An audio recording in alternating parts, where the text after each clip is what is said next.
YK TV ప్రేక్షకులకు నమస్కారం. ఈనాటి మన దేవాలయాలు కార్యక్రమానికి స్వాగతం.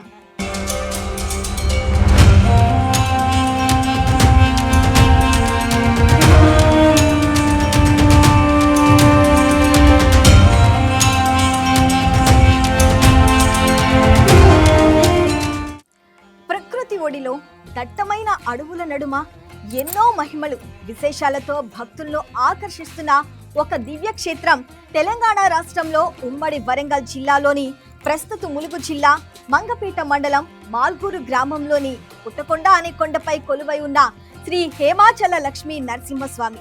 ఈ క్షేత్రం భక్తుల విశ్వాసానికి, దైవ మహిమలకు నిలువెత్తు నిదర్శనంగా నిలుస్తుంది.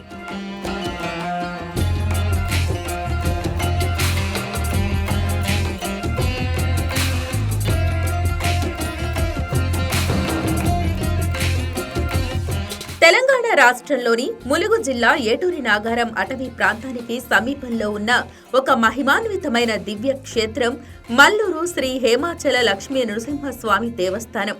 అడవుల మధ్యలో ప్రకృతి ఒడిలో భక్తులకు దివ్యానుభూతిని కలిగించే ఈ క్షేత్రం వేలాది సంవత్సరాల చరిత్రను తనలో దాచుకొని ఉంది. నరసింహస్వామి భక్తులకు ఈ ఆలయం ఒక మహాపుణ్య క్షేత్రంగా ప్రసిద్ధి చెందింది.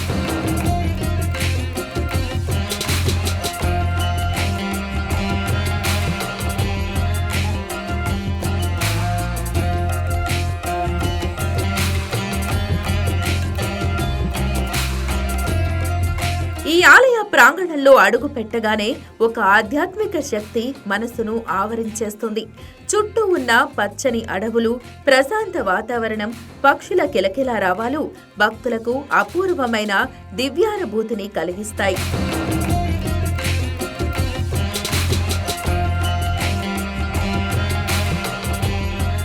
ఉమ్మడి వరంగల్ జిల్లా మంగపేట మండలం మల్లూరులో లక్ష్మీ నరసింహస్వామి టెంపుల్ దగ్గరికి మనం ఇప్పుడు చేరుకున్నాం. మనం చూసుకున్నట్లయితే ఈ లక్ష్మీ నరసింహస్వామి టెంపుల్ దగ్గర ప్రత్యేకత ఉంటుంది. ఇక్కడ ఉన్నటువంటి ప్రత్యేకత ఏంటంటే ఒక 10 అడుగుల శిల్పంలో ఉన్నటువంటి ఒక విగ్రహం.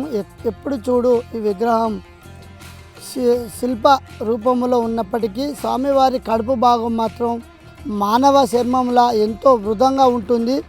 ఇక్కడికి భక్తులు అయితే అధిక సంఖ్యలో చేరుకొని ఎప్పటికీ ఇక్కడికి పూజలు నిర్వహిస్తారు. మనం ఇక్కడ ఉన్నటువంటి విశిష్టత గురించి తెలుసుకునే అయితే ప్రయత్నం చేద్దాం. ప్రస్తుతానికి మనం ఎంట్రింగ్లో ఉన్నాం. మనం లోపలికి పోయే ప్రయత్నం అయితే చేద్దాం.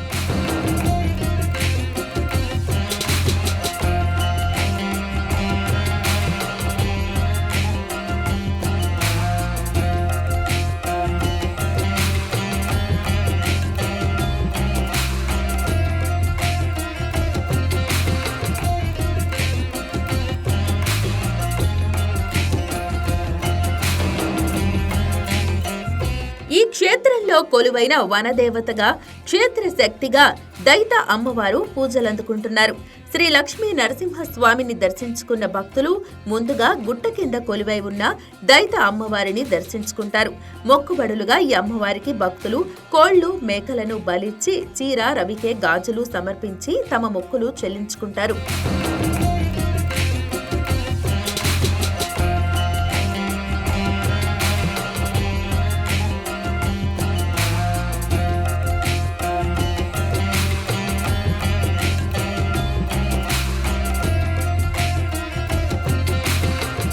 ఈ క్షేత్రంలో కొలువైన స్వయంభూ లక్ష్మీ నరసింహస్వామి మూలా విరాట్ సుమారు 10 అడుగుల ఎత్తులో శిలారూపంలో దర్శనమిస్తారు.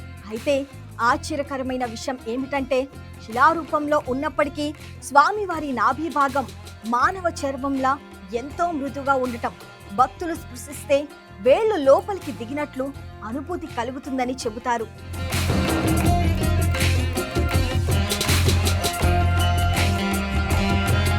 హేమాచలం అనే పేరుకు బంగారు కొండ అనే అర్థం.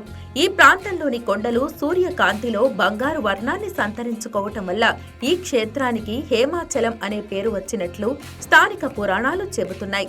అంతేకాకుండా ఈ క్షేత్రమంతా అర్ధచంద్రాకారంలో ఉంటుంది. స్వామి ఆ అర్ధచంద్రాకారంలో మధ్య భాగంలో ఉంటారు. హిమకరుడు అనగా చంద్రుడు అని, అచలము అంటే గుట్ట అని అర్థం. అందువలన ఈ క్షేత్రానికి శ్రీ హేమాచల లక్ష్మీ నృసింహస్వామి క్షేత్రం అనే పేరు వచ్చిందని కూడా చెబుతారు.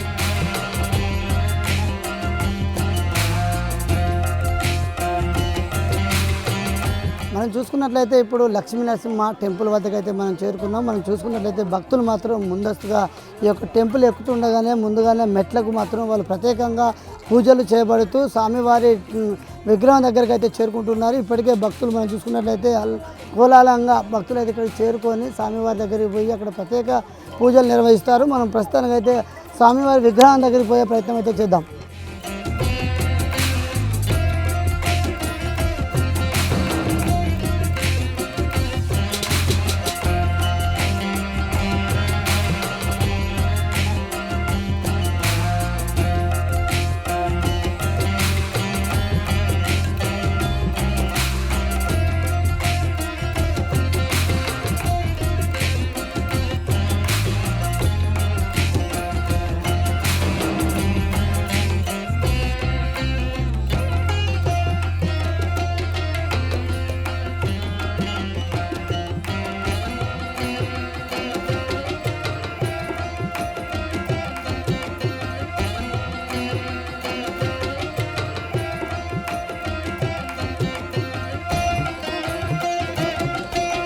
క్షేత్రానికి సంబంధించిన పురాణ గాథ కూడా ఎంతో ఆసక్తికరంగా ఉంటుంది. శాతవాహన కాలానికి చెందిన దీపకర్ణి మహారాజుకు స్వప్నంలో దర్శనమిచ్చిన స్వామివారు, నేను ఈ గుట్టలో ఉన్నాను, నన్ను వెలికి తీయండి అని ఆదేశించారట. రాజు తన సైన్యంతో గుట్టను తొలగిస్తుండగా పొరపాటున గుణపం స్వామివారి నాభి ప్రాంతాన్ని తాకిందట. ఆ సమయంలో స్వామివారు ఆర్తనాదం చేయగా స్వయంభూగా వెలిశారని స్థల పురాణం చెబుతుంది. హిమాలయాల్లో మాదిరిగానే ఈ హేమాచల క్షేత్రం ప్రకృతి వైద్యానికి, వనమూలికలకు పెట్టింది పేరు. పూర్వకాలంలో మునులు, ఋషులు ఈ క్షేత్రంపై తపస్సు చేసినట్లు చరిత్రకారులు చెబుతున్నారు. 6వ శతాబ్దానికి పూర్వం నుంచే ఈ క్షేత్రం ఉన్నట్లు చరిత్రకారులు చెబుతున్నారు. ఈ ఆలయం చిన్నచోళ చక్రవర్తుల కాలం నాటిదని చెబుతారు. ఇక్కడి లక్ష్మీ నృసింహస్వామి స్వయంభూగా వెలిశారట. శాతవాహన శక ప్రభువు దీపకర్ణి అనే మహారాజుకు స్వామివారు సాక్షాత్కరించి గుహ అంతర్భాగంలో ఉన్నానని సెలవిచ్చారట. మహారాజు 76,000 మంది సైనికులతో అక్కడ తవ్వేస్తుండగా స్వామివారికి గుణపం నాభిలోకి గుచ్చుకోగా అప్పుడు స్వామివారు అరిచారు. మనిషి రూపంలో ఉన్న స్వామివారికి రక్తం కారుతుండగా ఆ రాజు స్వామివారికి గంధం, చందనాన్ని అడ్డుగా అద్దిపెట్టినా రక్తస్రావం ఆగలేదని, స్వామివారికి ఉపశమనం కలుగక బాధతో ఆయన అరుస్తూ ఉండగా అది చూసి తట్టుకోలేక ఆ రాజు ఆ స్వామినే ప్రార్థించగా తనకు తిలతైలాభిషేకం చెయ్యమని సెలవిచ్చారట. విష్ణు క్షేత్రాలలో ఎక్కడా కూడా నువ్వుల నూనెతో అభిషేకాలు నిర్వహించరు. కేవలం ఈ క్షేత్రంలో మాత్రమే నాటి నుండి ఆ స్వామి ఆదేశం మేరకు అక్కడ ఆయనకు తిలతైలాభిషేకం చేయటం ప్రసిద్ధమైంది.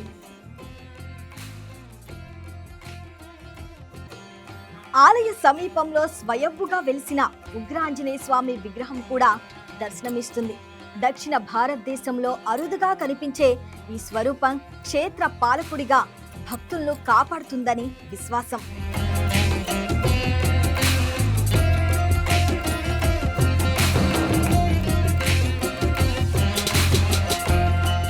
క్షేత్ర పాలకునిగా ఇక్కడ ఆంజనేయ స్వామి ఉన్నారు.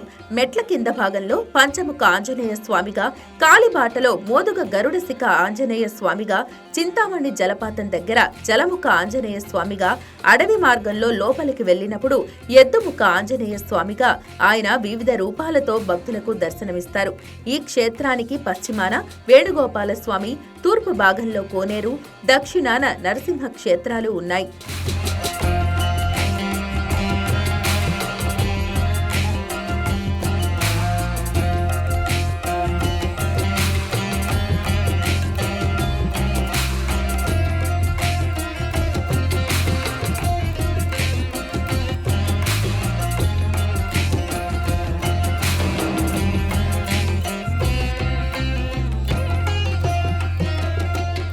లక్ష్మీ నరసింహస్వామి టెంపుల్ దగ్గరికి చేరుకునే ముందు భక్తులు ముందు ఇస్తే మాత్రం ఇక్కడికి వచ్చి సత్యనారాయణ స్వామికి ప్రత్యేక పూజలు నిర్వహించి ఇక్కడి నుంచి ఇక్కడ వారి యొక్క కోరుకున్న కోరికలు నెరవేర్చాలని చెప్తూ భక్తులు అయితే ఇక్కడికి చేరుకుంటారు. ముందస్తుగా ఈ యొక్క లక్ష్మీ నరసింహస్వామి దగ్గర టెంపుల్ వద్దకు వచ్చినప్పుడు ఇక్కడ సత్యనారాయణ స్వామికి ప్రత్యేక పూజలు నిర్వహిస్తారు. ఇక్కడి నుంచి సత్యనారాయణ స్వామి విగ్రహాన్ని నుంచి ఇక్కడ పూజలు నిర్వహించి అనంతరం ఈ యొక్క లక్ష్మీ నరసింహ దేవాలయం దగ్గరికి పోవాలంటే ఈ యొక్క మెట్లు, ఈ మెట్లకు ఉన్నటువంటి విశిష్టత ఏంటంటే వారు కోరుకున్న కోరికలు నెరవేర్చాలని చెప్పని కోరుకుంటూ ఇక్కడి నుంచి ఆ మోకాళ్ళపై ప్రదర్శిస్తారు. మరియు పసుపు కుంకుమతో ఈ యొక్క మెట్లకు పూజించుకుంటూ ఈ యొక్క లక్ష్మీ నరసింహ స్వామి దేవాలయం దగ్గరికి అయితే చేరుకుంటున్నారు భక్తులు. మనం చూసుకున్నట్లయితే ఇక్కడ తండోపతండాలుగా భక్తులు అయితే చేరుకొని ఇక్కడ స్వామివారిని అయితే దర్శించుకుంటున్నారు. మనం చూసుకున్నట్లయితే ఇప్పటికే ఇక్కడ కొన్ని సంవత్సరాల నుంచి ఈ యొక్క లక్ష్మీ నరసింహ స్వామికి భక్తులు అయితే అధిక సంఖ్యలో చేరుకుంటారు. ఇది అడవి ప్రాంతం, మల్లూరి లక్ష్మీ నరసింహ స్వామి మంగపేట మండలం పూర్తిగా గుట్టపైనే ఈ యొక్క విగ్రహం వెలిసి ఉంటుంది. ఇక్కడికి ప్రత్యేక పూజలు చేయడం కోసం భక్తులు మాత్రం ఇతర రాష్ట్రాల నుంచి ఇక్కడికి చేరుకుంటారు.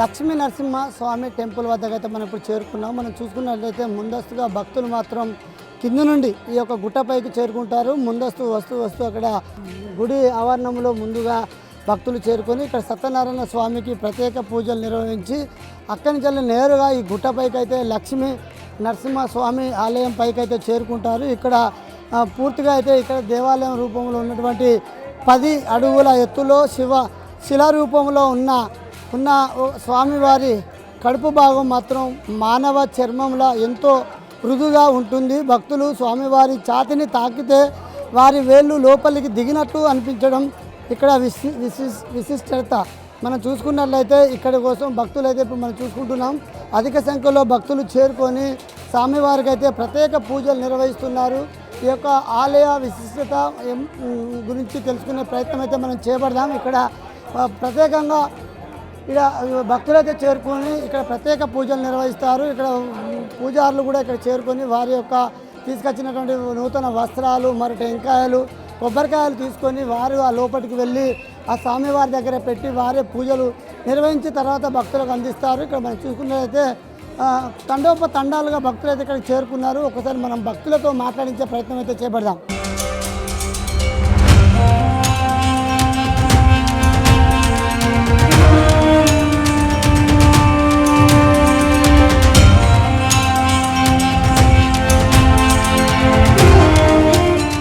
ఇంకో అద్భుత విశేషం, ఈ విగ్రహానికి మనుషుల మాదిరిగానే చెమటలు పడతాయని ఆలయ పూజారులు చెప్తారు. అందుకే తరచూ స్వామివారిని పట్టు వస్త్రాలతో తుడుస్తూ సేవలు నిర్వహిస్తారు.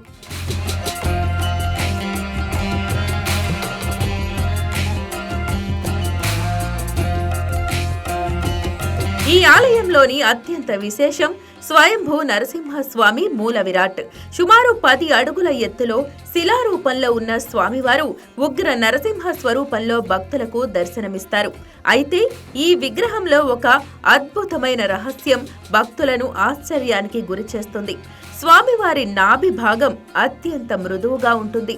రాతి విగ్రహం అయినప్పటికీ ఆ భాగాన్ని తాకినప్పుడు సజీవ మానవ శరీరాన్ని తాకిన అనుభూతి కలుగుతుందని భక్తులు విశ్వసిస్తారు.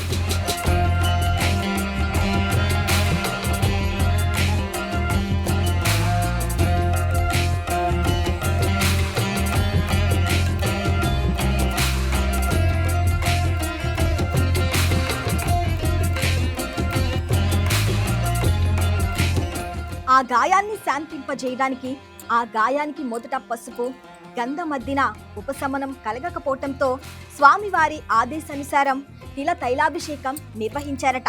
అప్పుడు స్వామివారి బాధ తగ్గిందని చెబుతారు. అప్పటి నుంచి ఈ క్షేత్రంలో నువ్వుల నూనెతో చేసే తిలా తైలాభిషేకానికి అత్యంత ప్రాముఖ్యత ఏర్పడింది.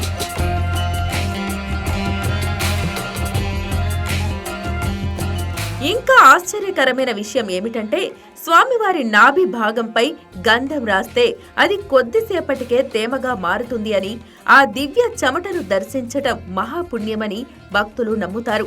మూల విరాట్ విగ్రహానికి అభిషేకాలు నిర్వహించే సమయంలో స్వామివారి శరీరంపై కనిపించే మృదుత్వం, నాభి భాగంలోని ప్రత్యేకత భక్తులలో అపారమైన భక్తి విశ్వాసాలను పెంపొందిస్తోంది.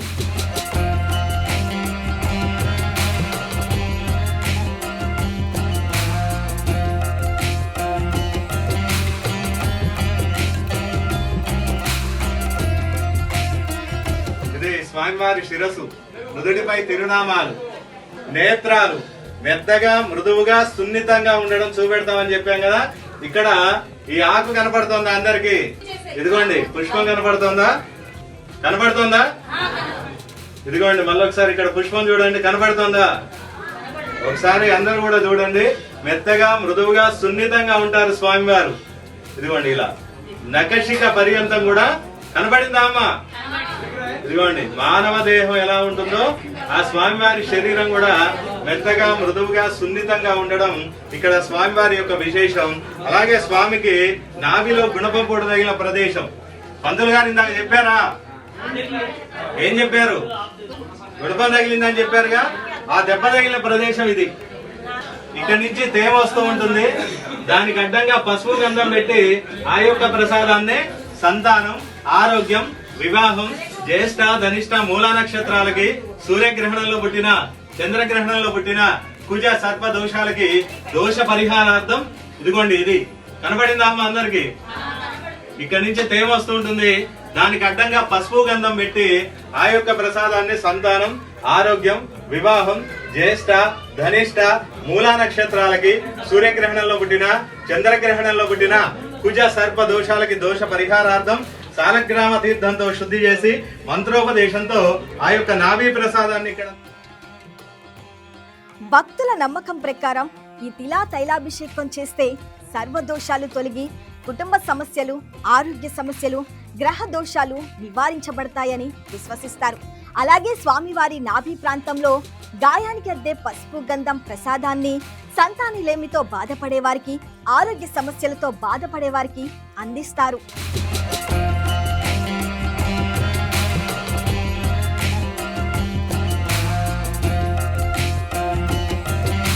ఆ నాభి నుంచే ప్రస్తుతం కూడా ద్రవం వెలువడుతూ ఉన్నది. ఈ ద్రవం సేవిస్తే సంతాన భాగ్యం కలుగుతుందని నమ్మకం. ఆ గాయానికి అద్దే పసుపు చందనంల మిశ్రమాన్ని నాభి చందనంగా పిలుస్తారు.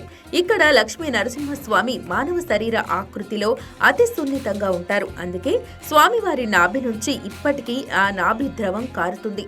అలాంటి నాభి చందనాన్ని తీసుకునేందుకు భక్తులు ప్రతి శని, ఆదివారం బారులు తీరుతారు. ప్రతి శని, ఆదివారాల్లో స్వామివారికి అభిషేకాన్ని నిర్వహిస్తున్న కారణంగా భక్తులు పోటెత్తుతుంటారు.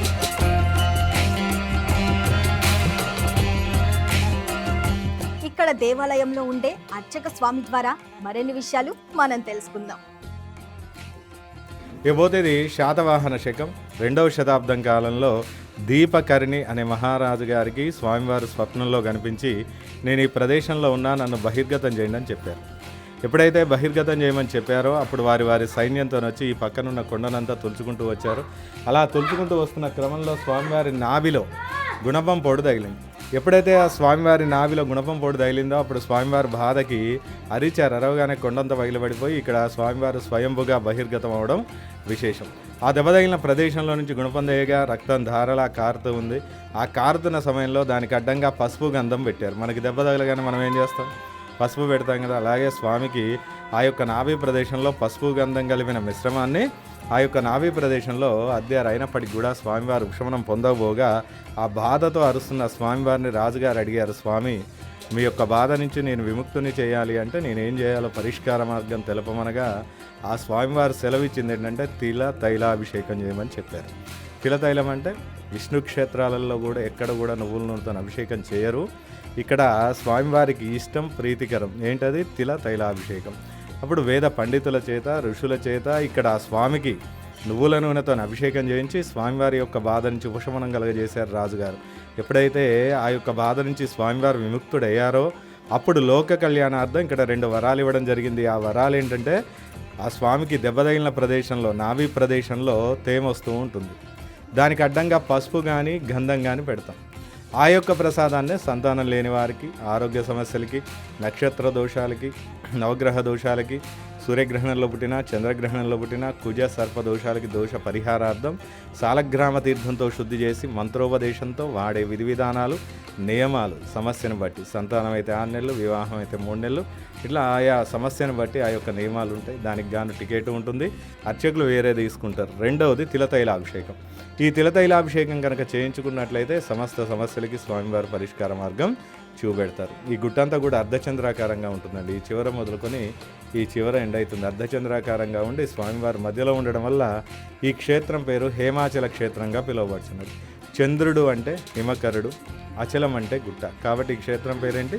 హేమాచల క్షేత్రంగా పిలువబడుతుంది. అలాగే ఆ స్వామివారు అనేక రకాలుగా కొలువై ఉన్నారు. ఇక్కడ లక్ష్మీనారసింహుడుగా అంటే స్వయంభుగా వెలిశారు స్వామి. వెలిసిన నాటికి ఎదురుగున్న గ్రామాలన్నీ తగలబడుతూ ఉండేవి. అప్పుడు అమ్మవారిని ప్రతిష్ఠ చేయడం వల్ల లక్ష్మీనారసింహుడు అయ్యారు.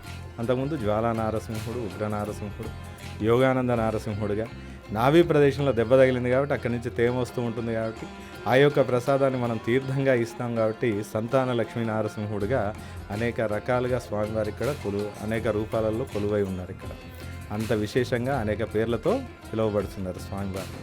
ఇక స్వామివారి పాదాలు ఇంకా కిందికి ఉంటాయి. స్వామివారి 9 అడుగుల 4 అంగుళాలు ఉండి మానవ దేహం ఎలా ఉంటుందో స్వామివారి శరీరం అలా ఉంటుందని చెప్పాం కదా. ఆ పాదాలు ఇంకా కిందికి ఉంటాయి. దాని గుండా చింతామణి జలపాతం ప్రవహిస్తుందని నమ్మకం. ఎందుకంటే ఇక్కడ కనపడదు మనకి, కానీ ఒక నమ్మకం మాత్రం ఏంటంటే అక్కడికి వస్తుంది కాబట్టి స్వామివారి పాదాల దగ్గర నుంచి వస్తుంది అంటాం. అక్కడ మీరు కొంత దూరం వెళ్తే చింతామణి జలపాతం దగ్గరికి కొంచెం ముందుకు వెళితే ఎక్కడి నుంచి వస్తుందో మనకు అక్కడ తెలియదు. ఒక ప్రాంతం నుంచి అలా వస్తుంది. కాబట్టి నమ్మకం ఏంటంటే స్వామివారి పాదాల దగ్గర నుంచి వస్తాయని. అలాగే చెట్ల వేర్ల గుండా ఆ ప్రాంతానికి చింతామణి జలపాతం వస్తుంది కాబట్టి విశేష ఔషధ గుణాలు ఉన్నాయి. గంగా తీర్థం ఎలా నిలువ ఉంటుందో ఆ తీర్థం కూడా నిలువ ఉండడం విశేషమైంది. అది దీర్ఘకాలిక వ్యాధులకు ఉపశమనం కలుగజేస్తుందట. ఒక రాగి పాత్ర తీసుకొని తులిసాకు వేసుకొని ఆ తీర్థం పోసుకొని తులిసాకు వేసుకొని పరగడుపున ఈ తీర్థాన్ని సేవించినట్లయితే రోగనిరోధక శక్తి పెరుగుతుంది. అంటే పూర్తిగా ఉపశమనం కలగదు, కానీ లైఫ్ టైం పెరుగుతుంది. అంత గొప్ప మహిమాన్విత తీర్థాన్ని ఆ స్వామివారే స్వయంగా ఏర్పరచుకున్నారు. ఇక ఈ గుట్ట చుట్టూరు క్షేత్రపాలకుడుగా ఆంజనేయ స్వామి అనేక రూపాలలో కొలువై ఉన్నారు. మెట్ల కింద పంచముఖ ఆంజనేయ స్వామి, కాలి బాటలో మోదుగా గరుడ శిఖాంజనేయ స్వామి. స్వామివారు ఎలా ఉన్నారో అంత భయంకరంగా అంత ఉగ్ర రూపంతో వీరాంజనేయ స్వామి రూపంలో శిఖ ఉంటుంది. ఆంధ్ర అంటే తెలుగు రాష్ట్రాలలో ఎక్కడ కూడా శిఖ ఉండదు. ఇక్కడ ప్రత్యేకంగా శిఖ ఉంటుంది స్వామికి. మోదుగా గరుడ శిఖాంజనేయ స్వామి వారు కాలి బాటలో ఉంటారు. అలాగే చింతామణి జలపాతం దగ్గరికి వెళ్తే జలాంజనేయ స్వామి వారు, ఎద్దుముక్క ఆంజనేయ స్వామి అని చెప్పి స్ట్రేట్గా ఇదే దారిలో కొంచెం ముందుకు వెళ్ళాలి, అడవి లోపలికి ఉంటుంది ఎద్దుముక్క ఆంజనేయ స్వామి. ఇలా అనేక రకాలుగా ఇక్కడ ఆంజనేయ స్వామివారి క్షేత్రపాలకుడిగా ఉన్నారు. అలాగే మీరు దారిలో వస్తుంటుంటే అష్టభుజాశక్తి అంటే అడవి తల్లి దైతమ్మవారు అంటారు. అడవిని రక్షించుకుంటూ ఉంటారు అమ్మవారు, రక్షణ దేవత అడవి తల్లి అన్నట్టు. ఆమె పేరు దైతమ్మవారిగా అష్టభుజాశక్తిగా పిలుస్తుంటారు. అంత గొప్ప విశేషమైన క్షేత్రం మన మల్లూరు హేమాచల క్షేత్రం. ఓకే, ఈ ఎంత విశేషత ఉన్నటువంటి మల్లూరు హేమాచల క్షేత్రం, ఇక్కడ ప్రత్యేకంగా అభిషేకాలు ఎప్పుడెప్పుడు జరుగుతాయి? పబ్లిక్ అప్పటికంటే ఇప్పుడు ఎలా ఇక్కడ చేరుకుంటున్నారు? ఇక్కడ అభిషేకాలు ఎక్కువగా మనకి శనివారం ఆదివారం ఇందాక చెప్పాను కదా, తిలతైలాభిషేకం స్వామివారికి ప్రీతికరం, ఇష్టం. ఇది కేవలం శనివారం ఆదివారం మాత్రమే ఇక్కడ తిలతైలాభిషేకం జరపబడుతుంది. నువ్వుల నూనెతో, తిలతైలం అంటే నువ్వుల నూనెతో అభిషేకం చేస్తారు. అంటే అనేక సమస్యలతో, అంటే శని దోషాలు, అర్ధాష్టమి శని, ఏలినాటి శని, అనేక సమస్యలతో వచ్చే వాళ్ళకి ఈ తిలతైలాభిషేకం మంచి మార్గం. శనివారం ఆదివారం 9:30 కల్లా వస్తే ముందు కూర్చునే అవకాశం ఉంటుంది. పబ్లిక్ చాలా ఉంటుంది. సుమారుగా ఈ తిలతైల అభిషేకం జరిగేటప్పుడు ప్రయాణికులు భక్తులు ఇప్పుడు వరకు ఎంతమంది చేరుకుంటున్నారు? గతంలో ఎంతమంది వచ్చేది, ఇప్పుడు ఎంతమంది చేరుకుంటారు? అంటే ఇక్కడ ఏంటంటే శని ఆదివారాలు మినిమం మనకు ఒక 500 మంది పబ్లిక్ రోజు పొద్దున్న నుంచి సాయంత్రం వరకు ఒక 500 మంది నుంచి 1000 మంది దాకా వస్తారు. ఇక అభిషేకంలో మనకి 30 మంది 40 మంది కూర్చుంటూ ఉంటారు. ఇదే ప్లేస్లో 30-40 మంది కూర్చుంటారు, వెనక నుంచి ఉంటారు. ఆ సమయం చాలా హడావిడిగా ఉంటుంది. భక్తులందరూ కూడా అలా ఉండిపోతారు. అంటే అలా అభిషేకం జరుగుతున్నంతసేపు అలా ఉండిపోతారు. విశేషంగా జరుగుతుంది. అంటే విశ్వరూప దర్శనం. ఇప్పుడు చూస్తుంది మీరు అలంకరణలో ఉన్నారు స్వామి. ఈ అలంకరణ తీసేసి మనం అభిషేకం చేస్తాం. అప్పుడు అందరూ కూడా చూస్తారు. అంతా ఒక తన్మయత్వ భావంలో ఉంటారు. ఆ అభిషేకం చేసినంతసేపు ఒక మంచి తన్మయత్వ భావం ఉంటుంది.